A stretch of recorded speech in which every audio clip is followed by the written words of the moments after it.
अस्सलाम वालेकुम। मेरा नाम समीर है और ये वाक़या कराची के एक पुराने इलाके बल्दिया टाउन का है। मैं वहाँ एक छोटी सी शॉप चलाता था जो घर का कर्ज उतारने का ज़रिया था। दिन भर काम करता और रात को जब घर जाता तो बेचैन रहता था। क्यों? क्योंकि मेरी माँ की तबीयत अक्सर ख़राब रहती थी और जहाँ तक कि डॉक्टर की दवाइयों का काम था उनसे उनको कुछ ज़्यादा फ़र्क नहीं पड़ता था। सब कुछ एक अजीब दिन से शुरू हुआ। रात के करीब 2 बज रहे थे। मैं दुकान बंद कर रहा था जब एक बहुत पुरानी बुढ़िया आई। उनके हाथ में एक काला डब्बा था, बहुत कमज़ोर, जिसे देखकर ही अजीब सी घबराहट महसूस हो। बेटा, ये तुम्हारी अम्मा के लिए है, उसने धीमी आवाज़ में मुझसे ये कहा। मैंने हैरानी से उसका चेहरा देखा। मैंने तो कभी नहीं देखा था उस औरत को। कौन हो आप मुझे ये क्यों दे रही हो? वो सिर्फ मुस्कुराई, एक अजीब सी मुस्कुराहट जिसे देखकर जिस्म सूख जाए।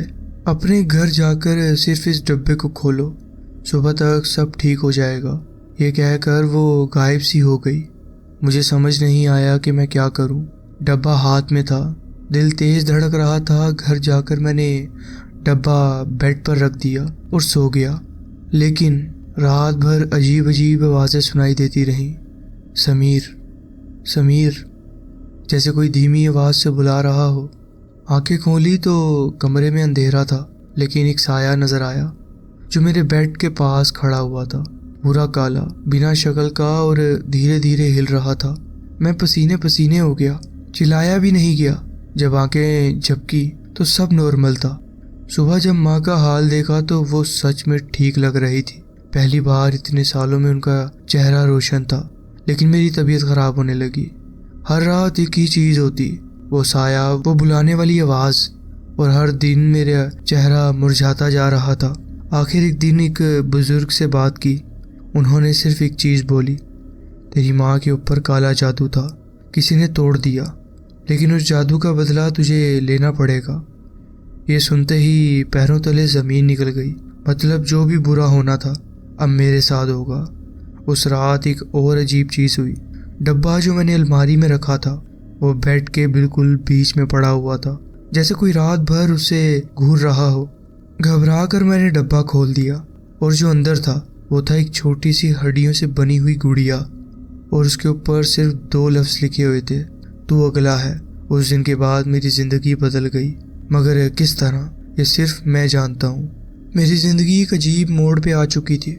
हर रात एक नई आजमाइश होती। वो साया जो सिर्फ दूर से देखता था अब वो करीब आता जा रहा था। जब भी रात होती महसूस होता कि कोई मेरे बिस्तर के पास बैठा है, लेकिन जैसे ही आंखें खोलता कुछ नहीं दिखाई देता।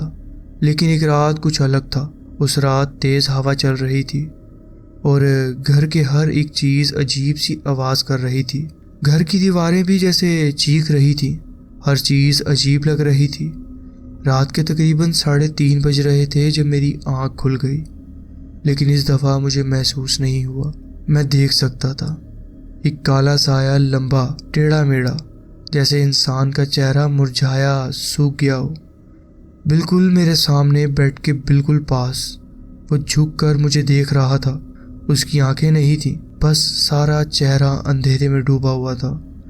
मैं चिल्लाया, लेकिन आवाज़ नहीं निकल पाई। मेरे होंठ जैसे सिल से गए थे। वो मुझे देखता रहा। धीरे धीरे उसका मुंह खुला।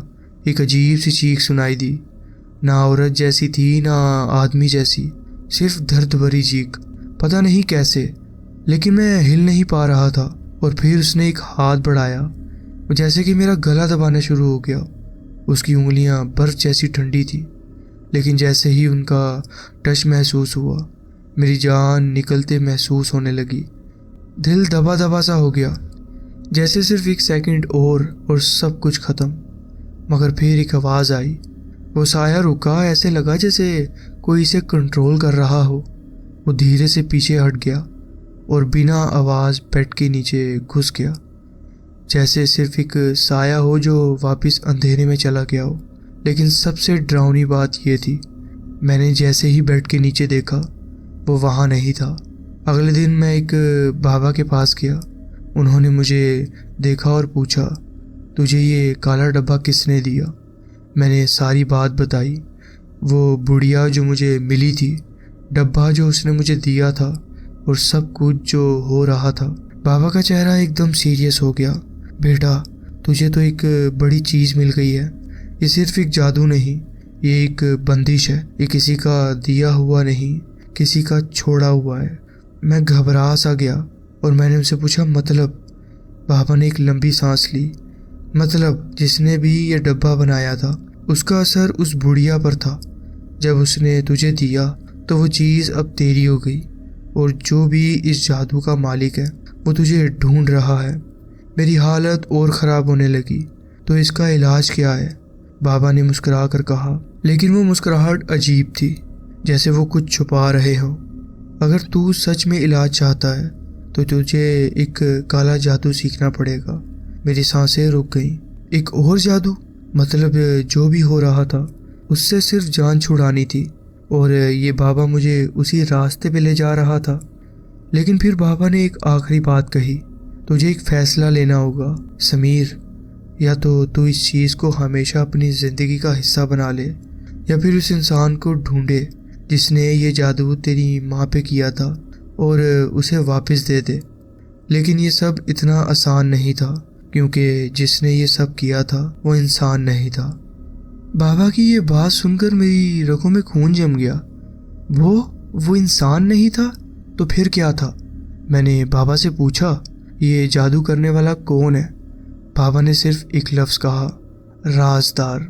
मैंने ये नाम पहले कभी नहीं सुना था, लेकिन जैसे ही बाबा ने कहा, कमरे की हवा भर अफसोस से भारी महसूस होने लगी, जैसे कोई मुझे ये कह रहा हो कि इस रास्ते पर मत चल। बाबा ने कहा, राजदार वो लोग होते हैं जो सिर्फ अपनी ज़िंदगी नहीं, दूसरों की भी ज़िंदगी का फैसला कर सकते हैं। ये लोग हैं जो अंधेरे में जीते हैं और अंधेरा इनके साथ रहता है। तुझ पर सिर्फ एक जादू नहीं, एक बंदिश लगी है, और इसे सिर्फ वही तोड़ सकता है जिसने की हो।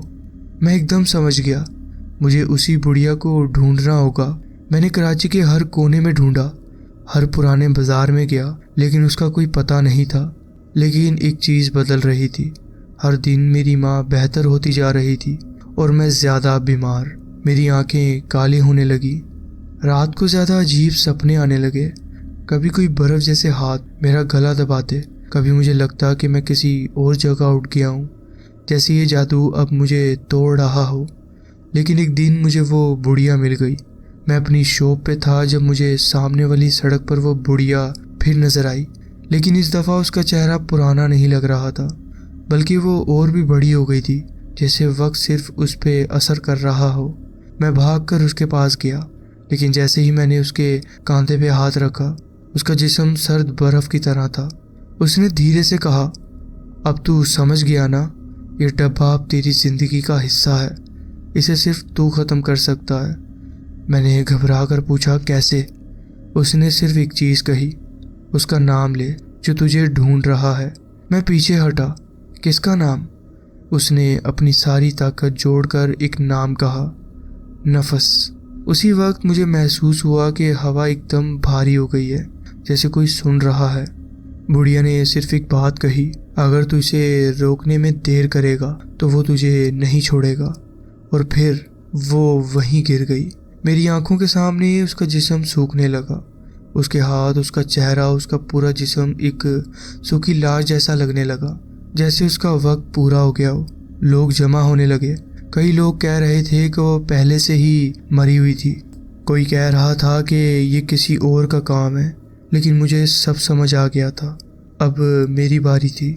उस रात मैंने फिर डब्बा खोला। अंदर अब वो हड्डियों वाली गुड़िया नहीं थी, अब सिर्फ एक चीज़ थी, एक काली जली हुई तस्वीर, और वो तस्वीर मेरी थी। ये देखते ही मुझे लगा जैसे हवा रुक गई हो, जैसे किसी ने मेरा नाम लिख दिया हो मौत की किताब में। मुझे बाबा की बात याद आई, या तो तू ये अंधेरा अपनी ज़िंदगी का हिस्सा बना ले, या उसे वापस दे दे जो इसका असल मालिक है। लेकिन मैं जानता था, अगर मैंने इस जादू को किसी और को दिया तो वो मेरी माँ की तरह, या शायद मुझसे भी ज़्यादा बुरी हालत में चला जाएगा।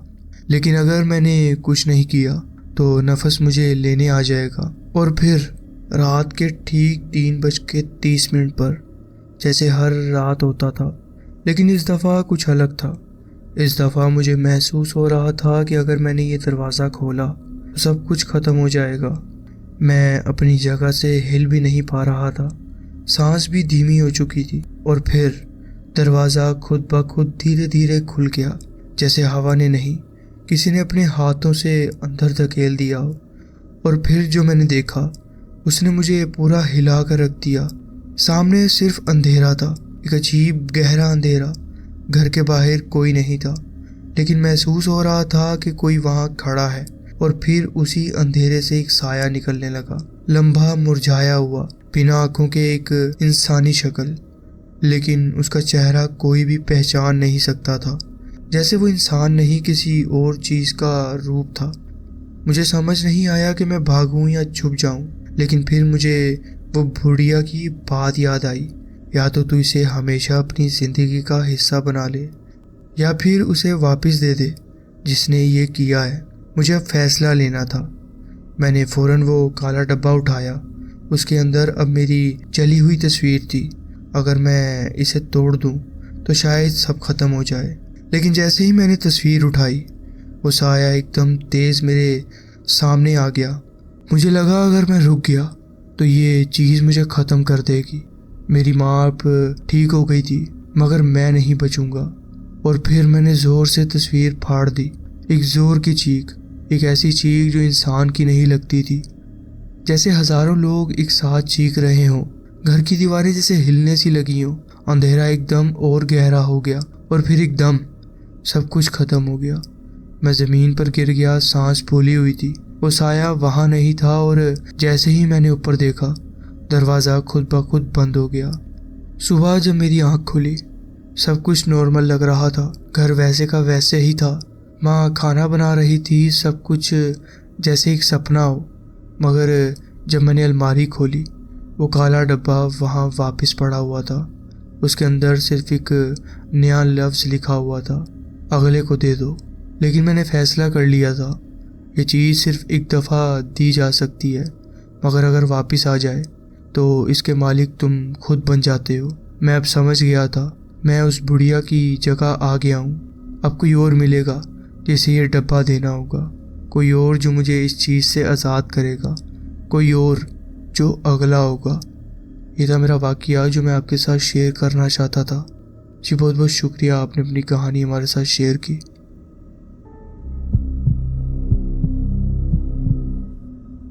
अस्सलाम वालेकुम। मैंने अपने चाचू के कहने पर अपने शहर छोड़कर पाकिस्तान के शहर लाहौर में शिफ्ट होने का फ़ैसला किया। जब मैं पहली बार लाहौर आई थी तो कुछ अजीबोगरीब चीज़ें महसूस कर चुकी थी। शुरू में मैं चाचू के घर रही, लेकिन बाद में मैंने अपनी मर्ज़ी से एक अपार्टमेंट किराए पर लिया जो शादमान के इलाके में एक नया बना हुआ था। हरे दरख्त से घिरा हुआ और काफ़ी पुरसकून लगता था वो। सबसे पहली अजीब बात जब हुई, जब मेरे रूममेट जिसके साथ ये अपार्टमेंट में शेयर कर रही थी, उसने एक शाम मुझसे पूछा कि रात के वक्त बाथरूम की तरफ मैं इतनी आहिस्ता क्यों चलती हूँ। उसने हंसी में कहा कि क्या मैं नींद में चलती हूँ या मुझे नींद में चलने की आदत है। मगर मुझे पूरी तरह से याद था कि मैं बाथरूम गई ही नहीं थी रात को। मैंने इस बात को मजाक में टाल दिया, लेकिन कुछ दिन बाद मुझे फ्लोर पर आहिस्ता आहिस्ता कदमों की आवाज़ें सुनाई देने लगीं, वो भी मुख्तलिफ औक़ात में। फिर भी मैंने कुछ ख़ास इसके बारे में सोचा नहीं। कुछ हफ्तों बाद एक और अजीब वाक़या हुआ। मेरे पास एक छोटी सी लैंप थी, मेटल की ट्यूब जैसे, जिसमें ऊपर बल्ब लगा होता है। ये ज़्यादातर जीनत के लिए थी, रोशनी कम करती थी। उसे बंद करने के लिए बिजली की तार पर एक स्विच होता था जिसे दबाना पड़ता था।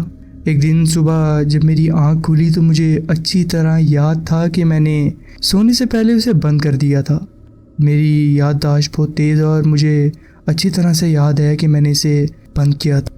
सबसे हैरानकुन बात तब हुई जब मैं एक इतवार के दिन अपने दोस्तों के साथ वीकेंड मना रही थी। जब मैं वीकेंड से वापस आई और मैंने घर आके टीवी चलाया, ज़मीन पर सोफ़े के साथ पीठ लगाकर बैठ गई। मैंने एक टिन कोला को खोला और टीवी देखने लगी। लेकिन अगला पल दहशतनाक था। सोफे का एक तकिया उड़कर मेरे सिर के ऊपर से होता हुआ सीधा कोला के टिन पर आया जो मेरे दोनों घुटनों के दरमियान थी, और पूरा कोला कारपेट पर गिर गया। मैं फ़ौरन दरवाजे की तरफ दौड़ी और मेरी सांस फूल गई। मुझे बहुत डर लग रहा था उस वक्त मैं अपार्टमेंट में अकेली रहती थी और इस बात ने इसे और भी बुरा बना दिया था। मेरी रूममेट जो कि छुट्टियों पे घर गई हुई थी, उस रात के बाद मैंने हर लाइट ऑन रखना शुरू कर दी। टीवी भी अक्सर ऑन ही रहता था और मैं हर वक्त बेचैन रहती थी। बाद में हालात थोड़े नॉर्मल हुए, लेकिन कभी कभी ऐसा लगता जैसे मैं अकेली नहीं हूँ अपार्टमेंट में। हवा में एक अजीब सी कसाफत होती थी जो बयान करना मुश्किल है। एक रात में शहर के मरकज़ी इलाके अनारकली से अपनी सालगिरह मनाकर देर से घर आई। मैंने सोचा कि अब सो जाऊं, और घर में हर जगह लाइट चल रही थी जैसे आमतौर पर मैं उसे ऑन ही रखती थी। जैसे ही मैं नींद की हालत में जाने लगी, मुझे एक नोक नोक की आवाज़ सुनाई दी। ये किसी उंगली के खोखले दरवाजे पर मारने की आवाज़ थी। सिर्फ एक दफ़ा नोक हुआ, शायद मैं इसे नज़रअंदाज कर देती, लेकिन इसमें कोई सोच थी। ऐसा लगा जैसे ये मेरे कमरे के बिल्कुल साथ हुआ हो। मैं जैसे जम सी गई हूँ और दिल ही दिल में कहा, बस अब और नहीं। 2 हफ्ते के अंदर मैंने नया घर की तलाश करना शुरू कर दी और वहाँ से निकल गई। इन सब तजुर्बात के बाद मुझे एहसास हुआ कि शायद मैं रूहानी चीज़ों के लिए सेंसिटिव हूँ। कुछ अरसे बाद मुझे मालूम हुआ कि जिस बिल्डिंग में मैं रह रही थी वो असल में एक ऐसे इदारे के लिए बनाई गई थी जहाँ जहनी मरीज़ों का इलाज होता था, लेकिन 1970 के दौर में उसे डेवलपर ने ख़रीद लिया था और अब उसे जो कि अपार्टमेंट की शक्ल दे दी गई थी। ये था मेरा एक वाक़या जो मैं आपके साथ शेयर करना चाहती थी। जी बहुत बहुत शुक्रिया, आपने अपनी कहानी हमारे साथ शेयर की। पढ़ते हैं अपनी नेक्स्ट स्टोरी की तरफ। अस्सलाम वालेकुम। मैं पंजाब के एक छोटे से गांव मंडी सयादीन में रहता हूं। हमारे घर के बिल्कुल सामने एक बहुत पुराना चर्च है जो 15वीं सदी में बनाया गया है। कहते हैं कि उस वक्त जो लोग जुर्म करते थे उन्हें कब्रिस्तान यहाँ पे दफनाया जाता था बाद में, और इसी मकाम पर बाद में जो मकान बनाया गया उसमें हम किराए पर रहते थे। ये मकान 18वीं सदी में बनाया गया था। मकान काफ़ी बड़ा था, एल शेप में बनाया हुआ था जिसमें 2 हिस्से थे और 2 ही मंजिलें। पहले ये मकान एक कसाई का घर था। हर दफ़ा जब बारिश होती थी तो अक्सर घर के अंदर से एक अजीब सी बदबू आती थी। एक दफ़ा हमारे वालिदैन किसी काम के सिलसिले में बाहर गए हुए थे जब हमारे चाचू हमारे घर आए हमें देखने के लिए। उस वक्त मेरी उम्र 14 साल और मेरी बहन की उम्र 12 साल थी। जब चाचू ने हमें ऊपर पोर्शन पर सुला दिया और वो ज़मीनी मंजिल पर गेस्ट रूम में आराम करने चले गए। ये कमरा सीढ़ियों के नीचे था जो ऊपर के हिस्से तक जाती हैं, जहां हम दोनों बहन भाइयों का कमरा था। कुछ घंटों तक सब कुछ पुरसकून था, लेकिन सुबह के वक्त चाचू उठ गए। उन्होंने देखा कि ऊपर वाले रास्ते से हल्के हल्के करक करने की आवाज़ें आ रही हैं। पहले तो उन्होंने कुछ खास नहीं सोचा, लेकिन कुछ देर बाद वो आवाज़ें फिर सुनाई देने लगी, इस दफ़ा ज़्यादा तेज़। उन्होंने सोचा शायद हम उठ गए हैं और बाथरूम जा रहे हैं। वो ऊपर आए और देखा कि हम दोनों अपने बिस्तर में आराम से सो रहे थे। फिर वो वापस नीचे गेस्ट रूम में चले गए। कुछ देर तक खामोशी छाई रही, लेकिन फिर से वही आवाज़ दोबारा सुनाई दी। उन्होंने फिर से ऊपर आके देखने का फ़ैसला किया। जैसे ही वो सीढ़ियाँ चढ़ने लगे, उन्होंने महसूस किया कि अब ये आवाज़ सिर्फ करक करने की नहीं थी, बल्कि कदमों की है। कदमों की ये आवाज़ बाईं तरफ से आ रही थी, फिर दाएं मोड़ लिया और सीढ़ियों से नीचे उतरने लगी। मेरे चाचू रेलिंग्स के पास खड़े हो गए। उन्होंने महसूस किया कि ये कदम उनके पास से गुजरते हुए नीचे वाले सहन की तरफ जा रहे थे, जहां आंगन के करीब पुराना चूल्हा बना हुआ था और पहले कसाई की दुकान भी थी वहां पर, जो बाद में इस मकान के दूसरे हिस्से के साथ जोड़ी थी। वो घबरा गए और तमाम नीचे जाके नीचे की सारी लाइटें रोशन कर दी। काफ़ी देर तक इंतज़ार करते रहे, लेकिन फिर वो आवाज़ें दोबारा नहीं सुनाई दी। जब उन्होंने ये बात हमारे वालिदैन को बताई तो उन्होंने गांव के मौलवी साहब को बुलाया। उन्होंने घर में दुआ करवाई। उसके बाद कभी वो कदमों की आवाज़ नहीं सुनाई दी। ये बात हमारे चाचू ने, हमारे वालिदैन ने हमें बहुत बाद में बताई जब हम बड़े हो गए थे। मुझे ये वाक़या हमेशा अजीब लगता है क्योंकि मैं ख़ुद इस तरह रूहानी चीज़ों पर यकीन नहीं रखता ज़्यादा, और मेरे चाचू भी नहीं। ये था मेरा एक वाक़या जो मैं आपके साथ शेयर करना चाहता था। जी बहुत बहुत शुक्रिया, आपने अपनी कहानी हमारे साथ शेयर। तो जी फ्रेंड्स, ये थी आज की स्टोरीज़। आप कमेंट्स में ज़रूर बताएं कि आपको ये स्टोरीज़ कैसी लगी। अगर आपको ये स्टोरीज़ अच्छी लगी हो तो वीडियो को ज़रूर लाइक कीजिए और चैनल को ज़रूर सब्सक्राइब कीजिए और बेल आइकन को ज़रूर प्रेस कर लीजिए ताकि आगे आने वाली कहानियाँ वीडियोज़ आपसे मिस ना हो। अपना ख्याल रखें और मिलते हैं नेक्स्ट वीडियो में। अल्लाह हाफिज़।